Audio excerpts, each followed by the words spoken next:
সমগ্ৰ ৰাজ্যবাসীক জনাইছোঁ আজি ৰাতিপুৱাৰ প্ৰথমটো ব্ৰেকিং নিউজ ডাগৰ খবৰ। CJPৰ প্ৰতিবাদক লৈ এইবাৰ হুংকাৰ প্ৰদান কৰিছে ৰাহুল গান্ধীয়ে। যুৱ প্ৰজন্মৰ বিৰোধী প্ৰধানমন্ত্ৰী হৈছে নৰেন্দ্ৰ মোদী। আৰু দেখিবলৈ পোৱা গৈছে যে 20 জুলাইৰ দিনটোত CJPৰ প্ৰতিবাদ আৰু প্ৰতিবাদৰ মাজতে প্ৰতিবাদকাৰীক লাঠিচাৰ্জ আৰু কন্দুৱা গেছ নিক্ষেপ কৰা হৈছে। আৰু তাৰ মাজতে এইবাৰ CJPৰ প্ৰতিবাদক লৈ হুংকাৰ প্ৰদান কৰিছে ৰাহুল গান্ধী। আৰু আনফালে দেশৰ প্ৰধানমন্ত্ৰী নৰেন্দ্ৰ মোদীক যুৱ প্ৰজন্মৰ বিৰোধী বুলি কৈছে ৰাহুল গান্ধী। এই মুহূৰ্তৰ খবৰ জনাইছোঁ সবিস্তাৰ এটি ব্ৰেকিং নিউজ। নৰেন্দ্ৰ মোদী এজন যুৱ প্ৰজন্মৰ বিৰোধী প্ৰধানমন্ত্ৰী আৰু CJPৰ প্ৰতিবাদক লৈ এইবাৰ বিস্ফোৰক প্ৰতিক্ৰিয়া ৰাহুল গান্ধী।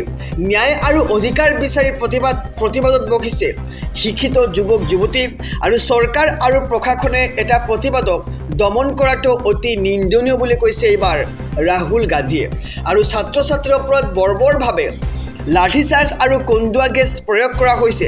আৰু এয়া কোনো ধৰণৰ গণতান্ত্ৰিক পদ্ধতি নহয় বুলি কৈছে ৰাহুল গান্ধীয়ে। আৰু প্ৰধানমন্ত্ৰীয়ে প্ৰতিবাদকাৰীৰ দাবীসমূহ মানি লওক বুলি এতিয়া ৰাহুল গান্ধীৰ হুংকাৰ দিয়া দেখিবলৈ পোৱা গৈছে। আৰু দেশৰ শিক্ষা ব্যৱস্থাক দখল কৰি ৰাখিছে BJP আৰু RSSে। আনফালে নৰেন্দ্ৰ মোদী এজন যুৱ প্ৰজন্মৰ বিৰোধী প্ৰধানমন্ত্ৰী বুলি কৈছে ৰাহুল গান্ধীয়ে। CJPৰ প্ৰতিবাদক লৈ এইবাৰ বিস্ফোৰক প্ৰতিক্ৰিয়া ৰাহুল গান্ধীৰ। ন্যায় আৰু অধিকাৰ বিচাৰি প্ৰতিবাদত বহিছে শিক্ষিত যুৱক যুৱতী, কিন্তু তেওঁলোকক বৰ্বৰভাৱে আৰু নিৰ্মমভাৱে লাঠিচাৰ্জ কৰা হৈছে। আনকি তেওঁলোকৰ ওপৰত কন্দুৱা গেছো নিক্ষেপ কৰা হৈছে। আৰু চৰকাৰ আৰু প্ৰশাসনে এই প্ৰতিবাদক দমন কৰাটো অতি নিন্দনীয়, কিয়নো শিক্ষামন্ত্ৰী ধৰ্মেন্দ্ৰ প্ৰধানৰ দাবী তেওঁলোকে উত্থাপন কৰিছে, কিয়নো নীট পেপাৰ যিটো ফাদিল হৈছে আৰু তাৰ পিছতে ধৰ্মেন্দ্ৰ প্ৰধানৰ পদত্যাগৰ দাবী উত্থাপন কৰিছে শিক্ষিত যুৱক যুৱতীয়ে। আৰু ছাত্ৰ ছাত্ৰীৰ ওপৰত বৰ্বৰভাৱে লাঠিচাৰ্জ আৰু কন্দুৱা গেছ নিক্ষেপ কৰা হৈছে।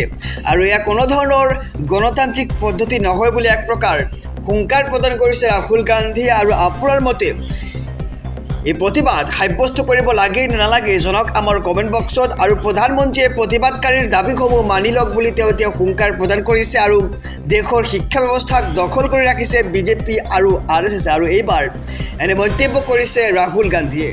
সমগ্ৰ ৰাজ্যবাসীক জনাইছোঁ ৰাতিপুৱাৰ আৰু এটি ব্ৰেকিং নিউজ ডাগৰ খবৰ। অপসাৰণ হ'ব নেকি ধৰ্মেন্দ্ৰ প্ৰধান আৰু অমিত শ্বাহৰ বৈঠক। আনফালে JP নাড্ডাৰ ইংগিত দেখিবলৈ পোৱা গৈছে। এই মুহূৰ্তৰ সবিস্তাৰে খবৰ জনাইছোঁ SB অসম মিডিয়াৰ সমূহ দৰ্শকক। এই মুহূৰ্তৰ খবৰ এটি ব্ৰেকিং নিউজ দেখিবলৈ পোৱা গৈছে। CJPৰ প্ৰতিবাদ আৰু প্ৰতিবাদৰ মাজতে এইবাৰ অপসাৰণ হ'ব নেকি শিক্ষামন্ত্ৰী ধৰ্মেন্দ্ৰ প্ৰধান। CJP লিখিত অভিযোগৰ পাছত হ'ব পাৰে সিদ্ধান্ত। আৰু ধৰ্মেন্দ্ৰ প্ৰধানক সাক্ষাৎ অমিত শ্বাহৰ। আনফালে দিল্লীৰ পৰিস্থিতিৰ পাছতেই বৈঠক লৈ হৈছে চৰ্চা। আৰু 3 দফীয়া লিখিত দাবী কেন্দ্ৰক দিলে CJPয়ে। আৰু CJP ব্যৱস্থাপকসকলৰ আশ্বাস JP নাড্ডাৰ। আমি জনাইছোঁ খবৰ প্ৰতিবাদ সামৰি কেন্দ্ৰক সহায় কৰিবলৈ ক'লে CJPক। আৰু পৰিস্থিতি নিয়ন্ত্ৰণৰ আহ্বান JP নাড্ডাৰ। আৰু আনফালে অপহৰণ হ'ব নেকি এইবাৰ শিক্ষামন্ত্ৰী ধৰ্মেন্দ্ৰ প্ৰধান, তাক লৈ এতিয়া সৰ্বত্ৰ প্ৰশ্ন উত্থাপিত হৈছে। CJPৰ লিখিত অভিযোগৰ পাছত হ'ব পাৰে সিদ্ধান্ত। আৰু ধৰ্মেন্দ্ৰ প্ৰধানক সাক্ষাৎ অমিত শ্বাহৰ। আনফালে দিল্লীৰ পৰিস্থিতিৰ পাছতে বৈঠক লৈ চৰ্চা আৰম্ভ হৈছে। আৰু 3 দফীয়া লিখিত দাবী কেন্দ্ৰক দিলে CJPয়ে। সমগ্ৰ ৰাজ্যবাসীক জনাইছোঁ আৰু এটি ব্ৰেকিং নিউজ ডাগৰ খবৰ। আন এক মহাবিদ্ৰোহৰ সন্মুখীন হ'ব এইবাৰ BJP চৰকাৰ। দিল্লীলৈ আহি আছে হাজাৰ হাজাৰ কৃষক। এই মুহূৰ্তৰ খবৰ জনাইছোঁ এইবাৰ CJPৰ পাছতে দিল্লীলৈ আহি আছে হাজাৰ হাজাৰ কৃষক।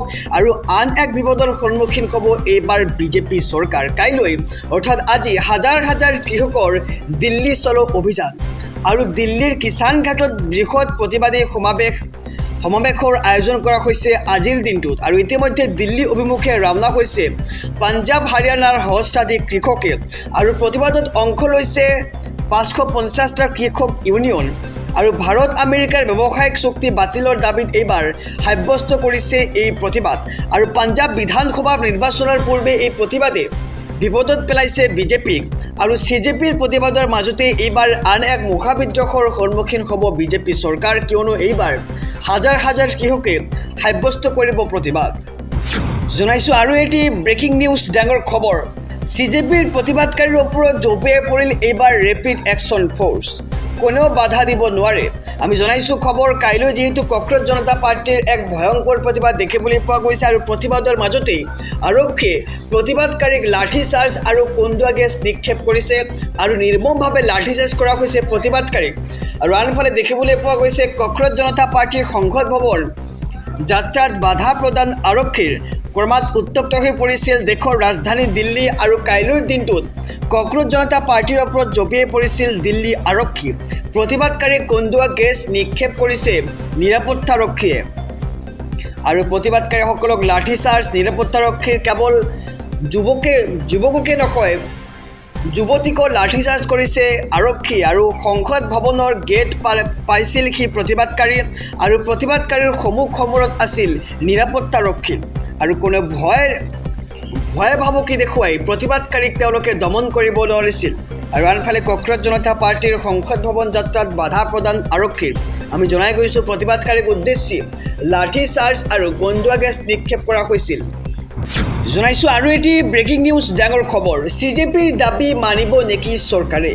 JP নাড্ডাক সাক্ষাৎ এইবাৰ CJPৰ আৰু আনফালে ধৰ্মেন্দ্ৰ প্ৰধানেৰে বৈঠক অমিত শ্বাহৰ। আমি জনাইছোঁ বিতং খবৰ, আৰক্ষীৰ বেহুফালি আগুৱাইছে CJPৰ প্ৰতিবাদকাৰী আৰু আনফালে সংসদ ভৱনৰ কাষলৈ সম্প্ৰসাৰিত হৈছে প্ৰতিবাদ আৰু হোতাহতিত আহত হৈছে প্ৰতিবাদকাৰী, আৰক্ষী, অৰ্ধসামৰিক বাহিনী আৰু এফালে JP নাড্ডাৰ বাসগৃহত বৈঠক CJPৰ। ধৰ্মেন্দ্ৰ প্ৰধানক বৰখাস্ত কৰিবলৈ JP নাড্ডাক অৱগত কৰিলে CJPয়ে আৰু শীঘ্ৰেই CJPৰ দাবীৰ আলোচনা কৰাৰ আশ্বাস JP নাড্ডাৰ। আৰু আনফালে ধৰ্মেন্দ্ৰ প্ৰধানেৰে ঘণ্টাজোৰা বৈঠকত মিলিত হৈছে অমিত শ্বাহ আৰু আৰক্ষীৰ বেহুফালি আগুৱাইছে CJPৰ প্ৰতিবাদকাৰী।